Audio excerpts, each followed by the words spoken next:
Hi folks, Slick Slices here. This is another relatively recent purchase, Arthur Wright knife.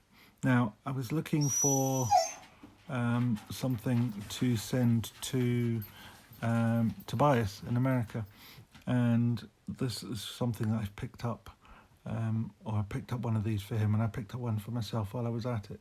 They're quite towards the budget end of the Sheffield knife, but I think in some ways this is where Arthur Wright really excels. I already have a similar knife from them, which is this one. This one is in buffalo horn. This one is in, nominally it's rosewood. Whether that's rosewood or not, I don't really know. But it's, but basically the same sort of knife, except this one's in buffalo horn. It's a twin blade, and it has some very strange file work and milling on it. I like the milling. The file work, I just don't understand it. It's all over the place, as far as I can see. One of these will set you back about 60 or 70 quid. And, it's very nice for what it is. One of these will set you back less than 20. And in terms of usability, it's a single blade rather than a twin blade, but I don't know if they do a twin blade Spearpoint, but if they do, it will be just as useful as the fancier one, but at a fraction of the cost. Action wise, this one's not too bad. In fact, actually, I quite like the action of this. What am I saying? Not too bad, actually. It's really quite good. The first part of the open is relatively light. I mean, light compared to one or two of the other Sheffield knives that I've got, which are, proper nail breakers, like the this one. It's a real nail breaker. But this one is relatively light to start to open. But the final part of the open, and therefore the first part of the close, is rock solid. I mean, you really have to put some...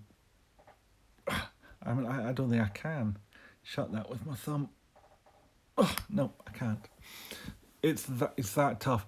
Now, it's easy enough to close with two hands, and if I could get two hands onto the screen and do it, I would show you, but I can't. So there you are.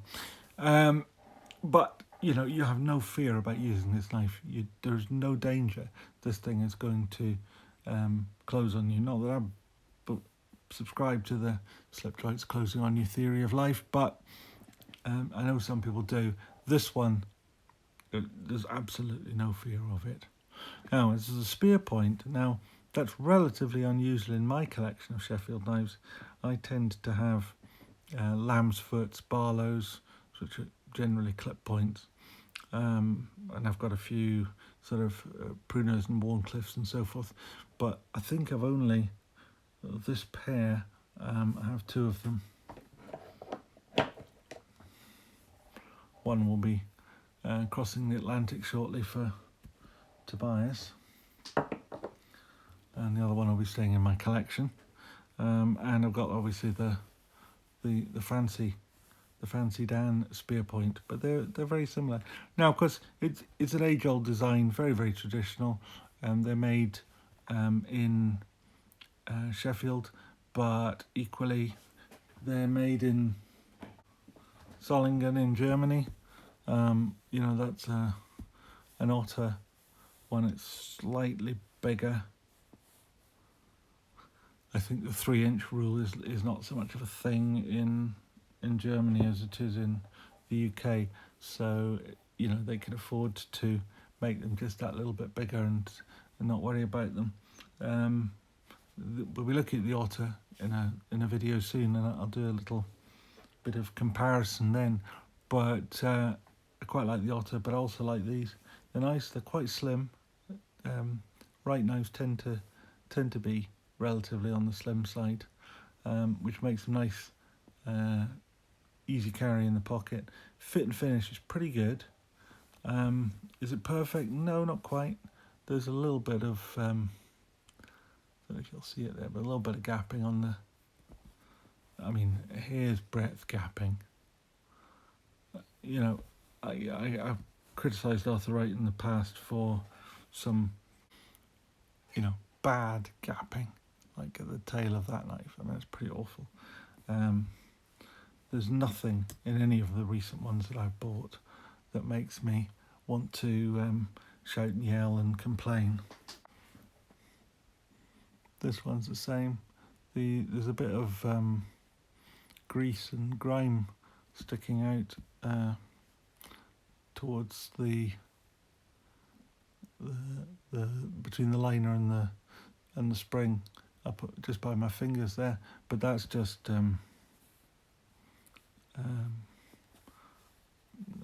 let's say grease and grime. That will clean out. They're not, Arthur Wright are not great at spending huge amounts of time cleaning and finishing their knives in that respect, but that's okay, because you know this knife is under £20 at retail.